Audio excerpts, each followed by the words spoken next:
If you want to join along with me this morning, there's not a lot to read today. You heard we just have three verses from the Bible today. You're welcome if you want to use the Pew Bible in front of you just to keep an eye on those. It's page 1501, or certainly just turn in your own Bible to Matthew chapter 5. We are in a kind of an elongated series on the Sermon on the Mount, Jesus' most important sermon, maybe his best known sermon.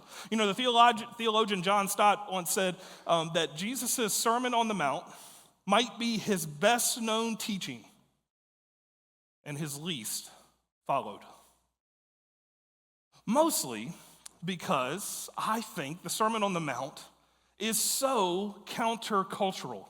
It challenges even today, as it did in Jesus' day, our own notion of what the world is really like, how things are really structured and ordered, how things are viewed by God, and certainly how things are viewed by us. Some of us, for instance, came from places, families of origin, that taught us, trained us. In fact, we still live with the reality of this, trained us to be the sort of people that felt like if we were going to be accepted, if we were going to be fully invested, fully embraced by our families, then we had to obey.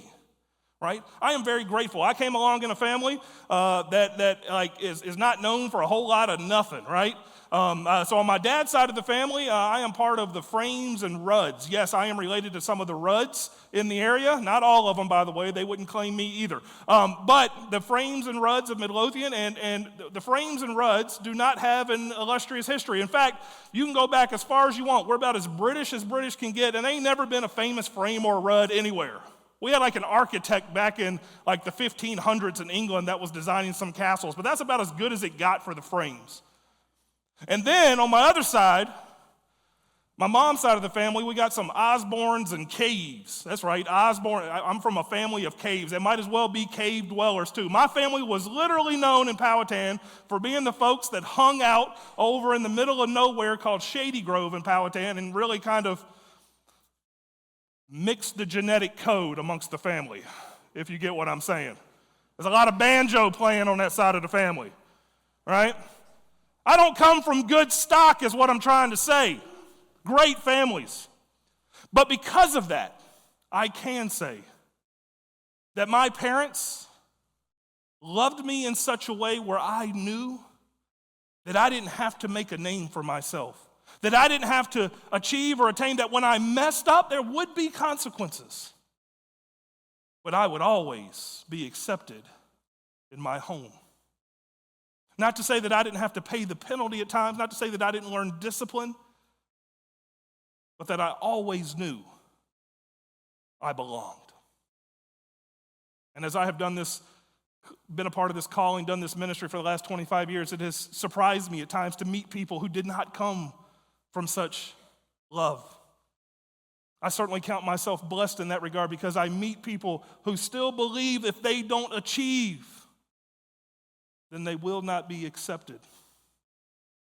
And the Sermon on the Mount begins with this notion. The first words out of Jesus' mouth are not, "You are sinners, you are wrong, you need to repent." The first words out of Jesus' mouth are, "Blessed are."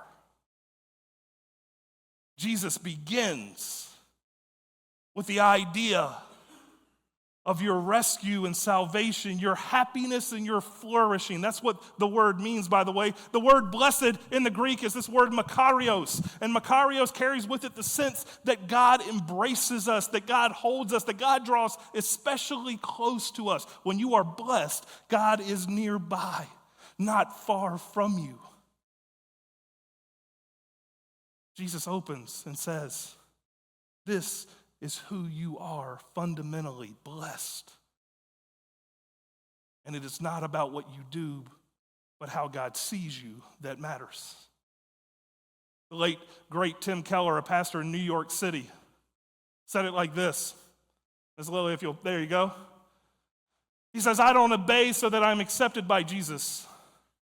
I am accepted by Jesus, and so I obey." The Sermon on the Mount begins with this proposition, this notion that fundamentally you and I are blessed, already accepted. And Jesus is going to get to the obedience piece, right?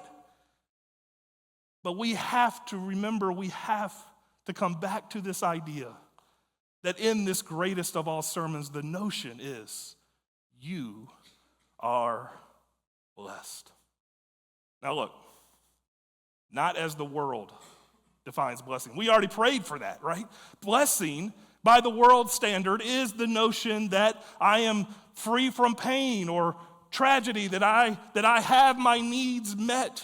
We're going to talk a little bit later when we get to blessed are those who hunger and thirst for righteousness, this notion that blessedness is freedom from pain. But first we need, or freedom from the problems of the world. But first we need to start with where Jesus was, and that is, blessed are the meek, for they will inherit the earth.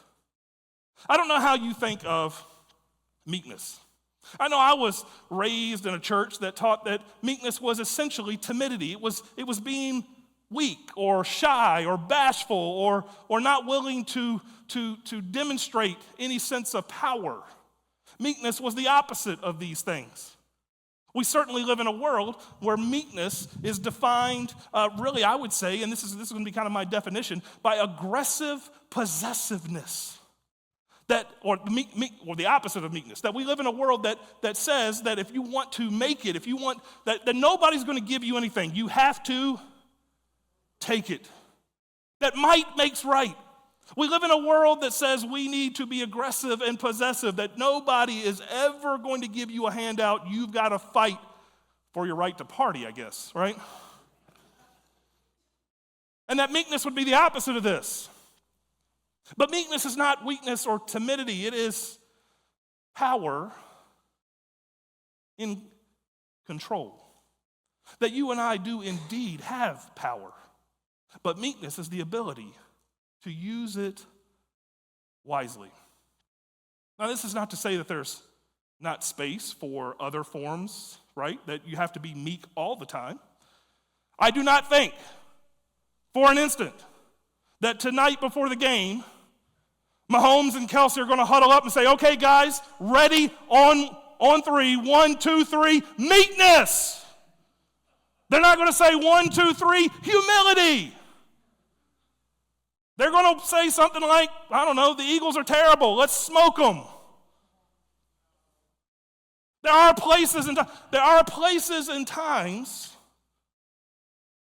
where our asserting strength, our asserting aggressiveness is certainly appropriate. But Jesus calls us to something else. A little over a year ago, my family and I moved to the land I grew up in. It's family land. It's been there for a long time as part of our family's dairy. Lily, if you'll put up the next slide for us. My mom, over the last 20 years, has developed a winery there. Now, if you look at the top of this map, you'll see the star. That's where me and my family live. And actually, the couple little fields around that star are the winery, the vineyard. But you'll notice in the bottom left, there's a big kind of shaded region in red there. That's a part of Powhatan County, referred to colloquially by us around the area as Shady Grove. It's about 700 acres. And I grew up just going on that property anytime I wanted. At the time when I was growing up, it was owned by a paper company who milled it, who cut timber to make paper off of it. By the way, the red line is Genito Road, just to kind of give you some perspective, where Genito crosses the Appomattox River going into Powhatan, for any of you who have traveled out that way. Now, back in the fall, it had been a long time. They had been cutting lumber off of Shady Grove. In fact, you can see some of the clearing down there in the bottom left part of the red shaded region. And I kind of wanted to see what it was like. I had a whole Sunday afternoon, which I don't get a lot of, and decided I was going to take my dogs and we're going to go walk Shady Grove, right? So I grabbed my dogs. My kids and wife were out for the afternoon and evening. I had the whole afternoon to myself, and I was like, let's just go see. It's been a long time since I've been on this property. Let's go see. And I knew the moment I turned onto the main entrance into Shady Grove that probably should turn back, because there, staring me right in the face, was a game camera. Bam. And I knew it had gotten me, blah, blah, blah, but whatever. I've been on this property. I've lived back there pretty much all my life, so we just kept on walking. And we walked 700 acres. We walked all the way down to the Appomattox River. It's about 2 miles from there, and walked back. And as we're coming back up, and we get to the driveway, we're actually out of the shaded red area. I'm on the driveway, and I see this car coming up the driveway. It's actually a pickup truck, and I thought to myself, I've got my dogs with me. Let me just pause and make sure I keep the dogs under control so this truck can pull by. Well, this truck doesn't pull by. It stops at me. And out of the passenger side jumps a young man with a sidearm tucked into his waistband. And he's doing this as he gets up in my face and starts screaming at me about being on this property. Full transparency, yes, I was trespassing. But this dude had clearly decided that the penalty for trespassing was Sammy's demise. And he is just lighting into me, establishing that he had caught me on the game cam and this sort of thing. And I was actually, in the moment, was more nervous about my dogs as they saw kind of his belligerence, worried about how they might respond. So I'm trying to keep them under control mostly. I really did not respond in any kind other than to acknowledge, hey man, really sorry. Turns out the guy didn't own the land. The guy is a part of a hunt club that hunts the land. And they were, as you can imagine, very possessive of their rights to this property. And then came the aggressiveness associated with it. And so for a good 45 seconds to 60 seconds, this dude just stands in front of me and is pounding me with questions he really doesn't care the answer to because he continues to move on to, hey, dude, do you know what I could do to you right now? At about that moment, hand on sidearm, dude in my face, the driver of the car, who I really hadn't paid attention to, jumps out of the driver's side and goes, "Is that Pastor Sammy?" Woo! He runs over, he gives me a big hug, and he just starts interacting with me very calmly, casually, not at all concerned about the fact that I had been walking. And he looks at the young guy and says, "Dude, let it go." This dude couldn't, of course. He was pretty wound up. But finally the dude kind of walked back, got into the truck, and me and this gentleman, who, by the way, is known by some of the folks in this church, this gentleman came out and demonstrated how I would define meekness. He had the power. He was right, and I was wrong. But he demonstrated control over the authority he had, and he defused a situation brilliantly that left us all able to walk away from the scene unharmed, but mostly okay. Not continuing to engage in the kind of hostilities that often get exacerbated and accelerate to dire consequences in our own world. Power under control. By the way, just a few hours after that, I sat down and wrote this gentleman a thank you note and was very grateful for his intervention and told him he needed to get the young man in therapy. This is meekness. Power under control. Power that you do indeed have. And learning to be mindful of it. Meekness is so countercultural because it implies gentleness and humility. But it recognizes that there is an inheritance that is promised to those of us who live in meekness. I come from a family where we have this beautiful tradition where every year, like on Thanksgiving, my mother-in-law, my wife's mom, buys all of us in the family a new Christmas ornament for the Christmas tree. Now, this is a big deal for my kids and me. It's a tradition we've kind of been, embraced in and get to be a part of. So we've gotten over the years, my wife and I have been married 20 years, so I've gotten 20 Christmas ornaments. But my wife has been living with this woman for 43 years, and so she has way too many Christmas ornaments, including the ones she bought, 43 from her mom plus all the other ones. And my wife's Christmas ornaments are as delicate as they come. Fragile things that have no business in the hands of myself or Tristan Frame, because we're essentially lummoxes. We will break something before, you get the picture. And so every year there's this conversation that happens around our Christmas tree that is in essence this. You have power over this ornament. But if you're not gentle with it, if you don't manage that power well, you will break something that mom got 38 8 years ago. That means a lot to her. If you demonstrate meekness now, you will not have to deal with wrath later. Power under control, the ability to manage and shepherd what is ours well, with gentleness and humility. This is meekness. Meekness assumes that the promise of God is that those of us who do not try to force our will, who do not try to coerce the world, who do not try to engage with the world aggressively or possessively, that there is a great inheritance for us. Blessed are the meek, for they will inherit the earth.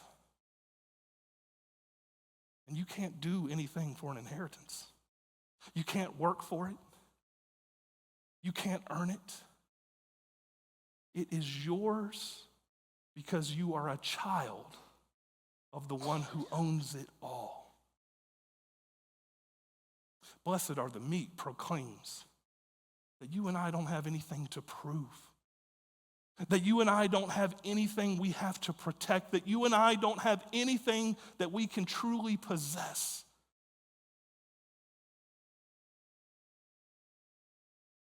Blessed are the meek reminds us that in our letting go and trusting God, we will gain our inheritance. Blessed are the meek, for they will inherit the earth. Jesus goes on and says, blessed are those who hunger and thirst for righteousness, because they will be filled. Now, I don't know how you understand righteousness or that sort of thing, but my guess is you understand hunger and thirst. Look, just statistically, there's probably a good 25% of you that didn't have breakfast before you came in this place this morning. You hungry right now. You get it. I'm a fat man. I'm hungry all the time. I get it. You know what hunger is. But righteousness is the idea that God has a way the world is supposed to work. That the Hebrew word for it is shalom. We misinterpret that word as peace, but it's the wholeness, the completeness of how God made the world. That God has a puzzle he's trying to put back together so that we can all be a part of this big picture, this beautiful, complete thing. Righteousness, by the way, in Greek and in Hebrew, whether you're reading the Old Testament or the New Testament, is identical in their native languages. The word righteousness and the word justice are the same word. When we talk about righteousness, we are talking about justice. And when we're talking about justice, we're talking about righteousness. Righteousness means things being made right. I think you know what justice means. The problem is, most of us have been taught to think of justice as retributive. That what God wants for the world, or that what we should apply to the world, are consequences for wrongdoings. And that is part of it. But it misses an entirely bigger picture. The world made right means orphans aren't left without families. That widows are reminded that they're still in community. In fact, I don't care where you look in the Bible, justice is not just retributive justice, it is also distributive justice, the poor lifted up. And man, I could spend all afternoon giving you context of this in Scripture. I'm just going to give you one verse. Next slide, Miss Lily. Isaiah 1:17. Uh-oh. Retributive justice is coming your way, young lady. That's my daughter, by the way. Lily, say hi to everybody. There she is. Next slide, there it is. Lily, learn to do right. Righteousness is the word. Seek justice is the exact same word. Rescue the oppressed. Defend the orphan. Plead for the widow. Over and over again, when you read the Scriptures, you're going to find this idea that those who live on the margins, it is our responsibility to intervene and lift them up. I just told you a story about trespassing. But do you know there's a text in Leviticus that says for those farmers and vineyard owners around us? That when we go to harvest, that we're supposed to leave the edges of our fields unharvested? Why? So that the poor, yes, can trespass on our land at their will and get what they need. Not that they don't have any responsibility to participate in the harvest. We don't box it up and hand it to them. But we don't put up barriers and fences and walls that keep them from being provided for. Justice, hungering for justice and righteousness, is this. Hungering for the world made right, thirsting for justice to be offered, is this. Now look, we are taught, I was certainly taught, that to be blessed is to be able to escape the world's problems. And I do. Most of us, by the way, if you're like me, you're overwhelmed with the world's problems these days. Sometimes I think social media and some of the technologies we have only made this worse. I think there was a day and age in which you and I, it hasn't really been a part of my life, but I think there was a day and age in which our culture could concentrate on a specific, smaller set of problems. Maybe it was the problems in our community. Maybe it was something global and cataclysmic like World War II. But now you and I are confronted with the harsh realities of our world every day, all day, in all of its complexity. And I can understand where it feels like a fire hydrant trying to knock you over, and all you want is just a little cup of water.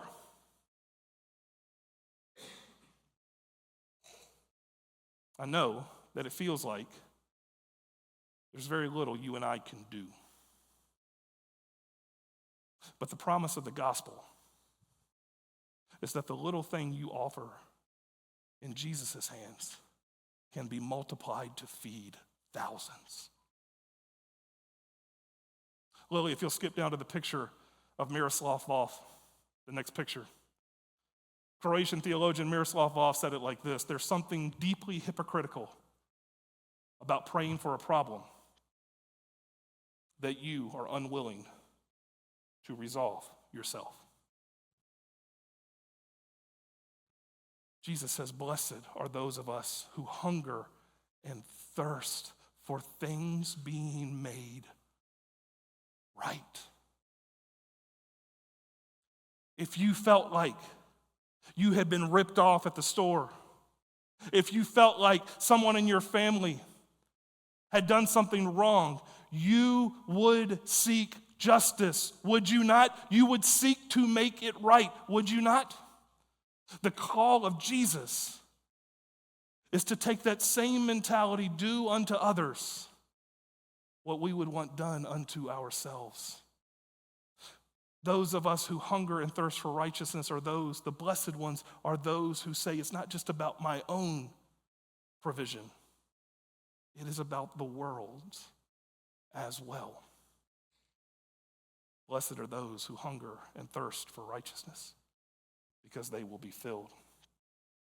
And finally, blessed are the merciful, for they shall receive mercy.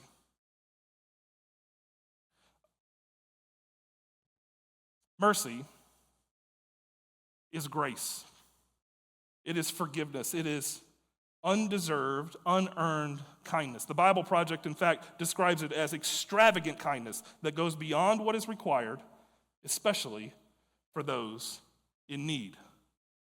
You and I live in a world, and this is where Jesus' teaching is countercultural, where we calculate compassion, we calculate mercy, we calculate forgiveness. Yeah? Look, I don't like living in the tipping culture any more than you do.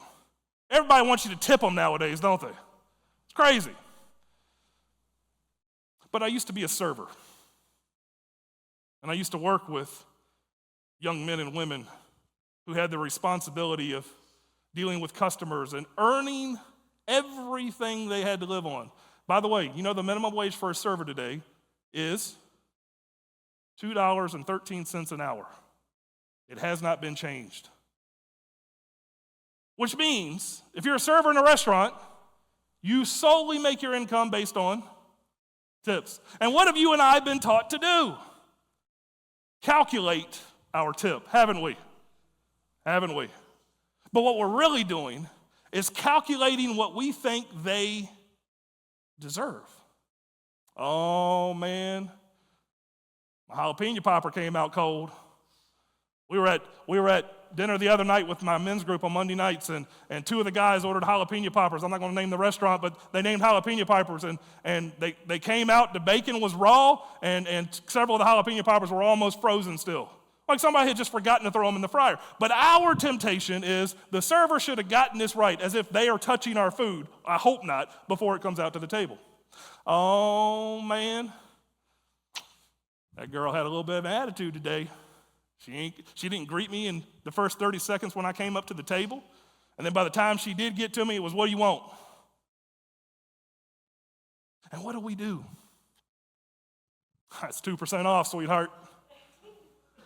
It was 20, but you're down to 18. And now my jalapeno popper's cold. You're down to 15, girlie. We have been trained to calculate compassion, trained to measure our mercy. Mercy is undeserved kindness, grace, forgiveness offered in a world. Now, let's move well beyond the server or the Uber driver. The reality is that you and I do have power, going back to blessed are the meek. But far too often, we lord that power rather than extend mercy. Sticks and stones may break my bones, but words will never hurt me. There has never been a more pitiful lie from the depths of hell than that statement. Words will destroy you. Words will rip you to shreds.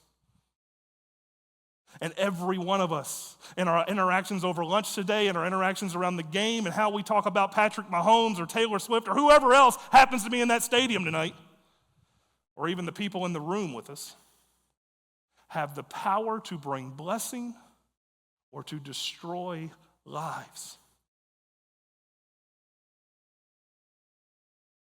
You and I are to offer mercy. And brothers and sisters, here's my last word to you.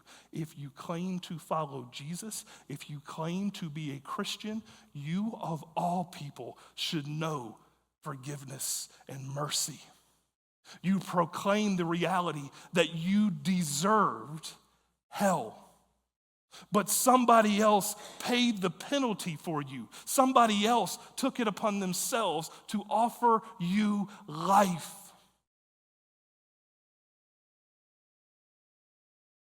And thus, you have received mercy.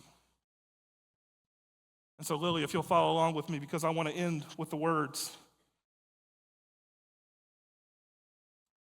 of a pastor who I think a lot of these days, named Brian Zahnd, who says it like this: when you can blame, have mercy. When you can shame, have mercy. When you can criticize, have mercy. When you can condemn, have mercy. When you have a political disagreement, have mercy. When you have a theological disagreement, have mercy. When you are certain that you are completely right, have mercy. And when you could exact your revenge and get even, have mercy. So that when you pray, Lord, have mercy on me, there will be a large reservoir of mercy for God to draw from.